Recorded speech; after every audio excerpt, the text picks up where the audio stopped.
Allow me to call them the unsung heroes of the united opposition. Some leaders within the united opposition are not recognized, nor are they given the mandate to propel their own agendas. Only one person or two in the united opposition have remained to advocate for their own agendas within the said coalition.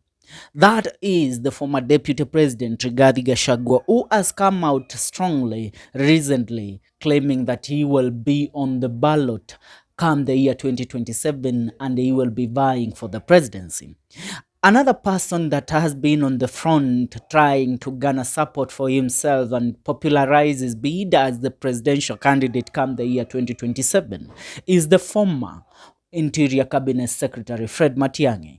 Apart from Matiang'i, the other person who has been trying is lack within the opposition to garner support as the possible presidential candidate come the year 2027 is none other than the former Vice President KALONZO Musyoka. But there are people within the opposition who I call the unsung heroes of this united opposition. And to start with, I will call the name of one former Minister of Justice, Martha Karua. Apart from Martha Karua, we have another person here who is Justin Muturi, the former Attorney General of the Republic of Kenya. Now, I want to read a statement that was relayed forward by Professor Makau Mutua in regards to one Justin Muturi and the politics that Justin Muturi is playing right now and what actually speaks for the opposition. The united opposition, as I speak right now, the temperatures within the Kenyan opposition camp has risen sharply. This is due to what is actually currently happening within the united opposition. Now listen to a question that Professor Makau Mutua asked. Is Honorable J.B. Muturi positioning himself to dethrone Rigathi Gachagua in Mount Kenya region?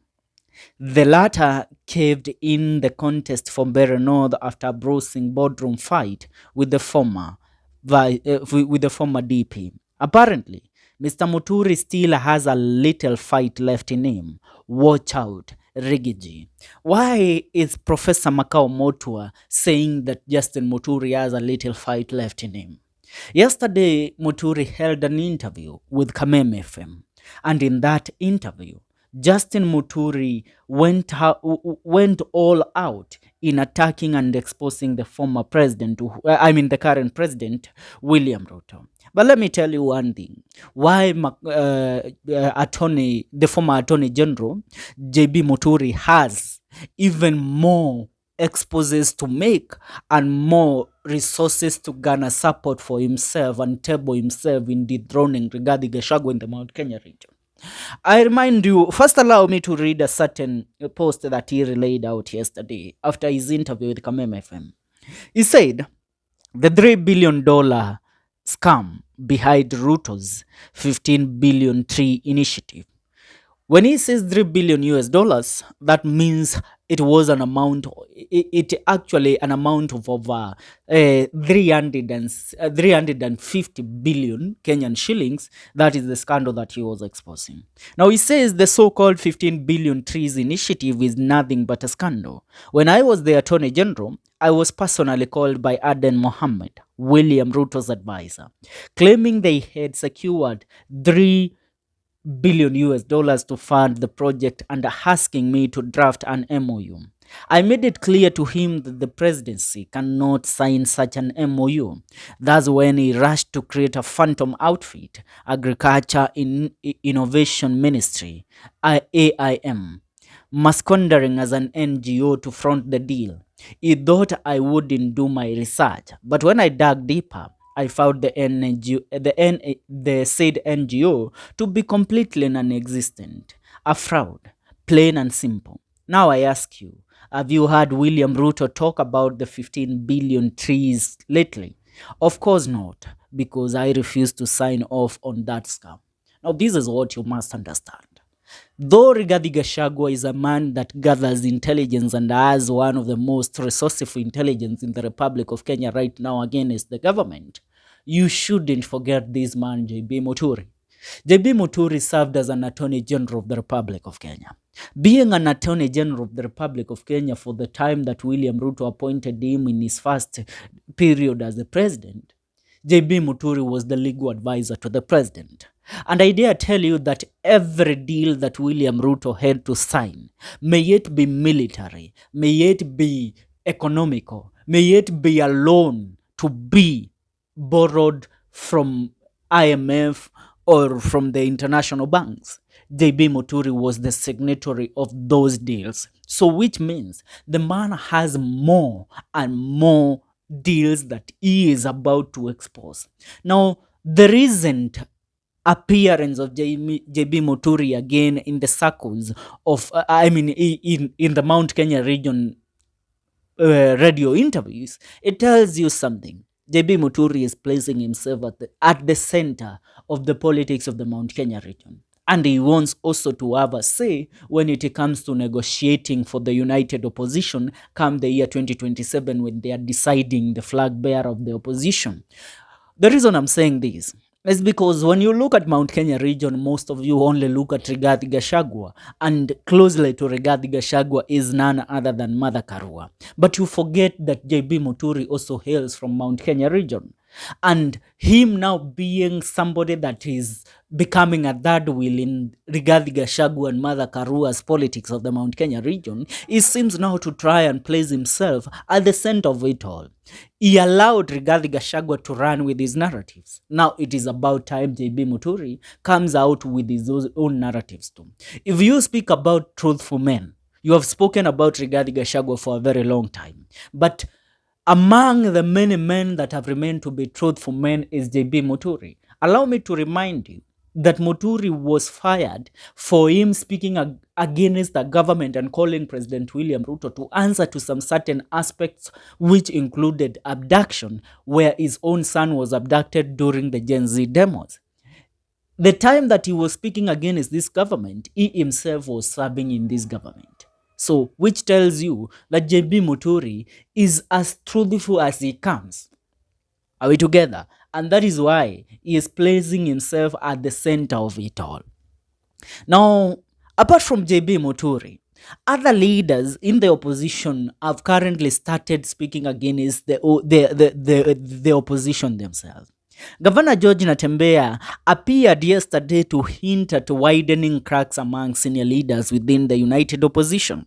The governor of Trans Nzoia, George Natembeya, known for his blunt political style, suggested that the once united opposition front is now battling internal friction. Are we together? As the 2027 presidential race looms large. According to the Trans Nzoia governor, prominent figures such as Martha Karua, Rigathi Gachagua, Eugene Wamalwa, Kalonzo Musyoka, and Justin Muturi are no longer speaking in one voice. The fallout, he implied, is fueled by competing ambitions, conflicting strategies, and questions of who should lead the coalition into the next general election. George Natembeya's comment come at a time when the opposition has struggled to consolidate a joint strategy against President William Ruto, whose administration has intensified efforts to woo voters across former opposition strongholds. For now, the Umoja Alliance had presented itself as a counterweight to the government policies, often rallying behind shared grievances such as high taxes, governance issues, and social inequality. However, insiders claim that the coalition is now fractured by egos and personal calculations. Reports suggest that Martha Karua has grown increasingly frustrated by what she perceives as a lack of seriousness in pushing for reforms. Kalonzo Musyoka, on the other hand, continues to press his case as the natural flag bearer after decades in opposition politics, a claim that has unsettled his colleagues. Eugene Wamalwa and JB Muturi are said to be weighing regional interests, while former Deputy President Rigathi Gachagua, though relatively new in opposition ranks, is rumored to be charting his own course, complicating any hopes of unity. Now, political analysts argued that unless the opposition leaders resolve their differences, William Ruto could enjoy an easy path to re-election. Natembea's remarks have sparked reactions across the political divide, with supporters of opposition unity arguing leaders to close ranks before it is too late. Others, however, argue that the disagreements are unhealthy and necessary in shaping a stronger coalition. It is something that we all must agree. If the united opposition is to go ahead to have a one voice, then it is high time that they have a one voice right now. Because Fred Matiang'i on his front is campaigning as the possible presidential candidate. JB Muturi has decided, you know what, we are not going to allow Rigathi Gachagua to run with the narrative as the kingpin of the Mount Kenya region. So I also have to come in. Mother Karua on the same head is also saying the same. So it is unsettling.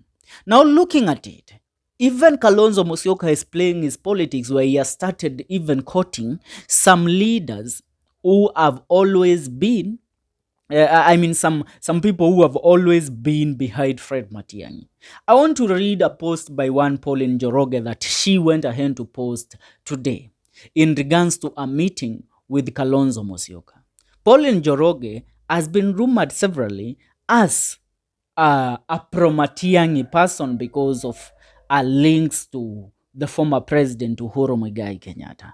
Now, Pauline Njoroge seems to be changing and chanting her own path and involving herself with Kalonzo Musyoka. I want to read this and I want you to listen to it very carefully. She says this: yesterday I paid a courtesy call to His Excellency Kalonzo Musyoka, one of the leaders of the united opposition, but most importantly a man who has served this country with distinction as both minister and vice president, and whose record remains remarkably free of corruption scandals. In a political landscape where integrity is often in short supply, his example stands out. At this moment, in our nation's journey, some of us have made a solid commitment to rally behind the leadership of the united opposition. The challenges facing Kenya cannot be solved in isolation or through fragmented voices.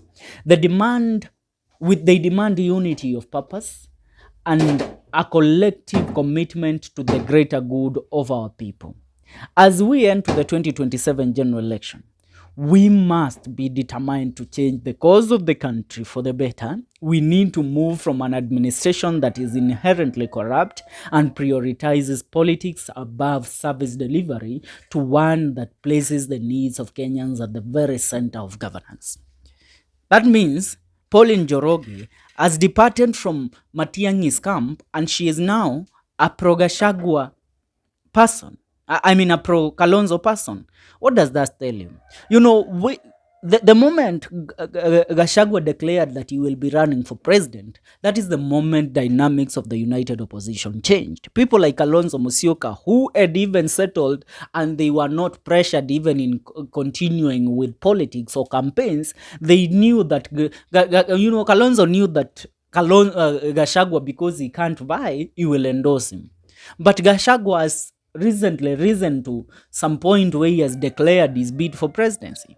Now, which means people like Kalonzo Musyoka have to go back to the drawing board. People like JB Muturi have to go back to the drawing board. People like Fred Matiang'i have to go back to the drawing board to determine now how they will come out in the next. What will they have in the table of the opposition when decisions are being made, when positions are being divided?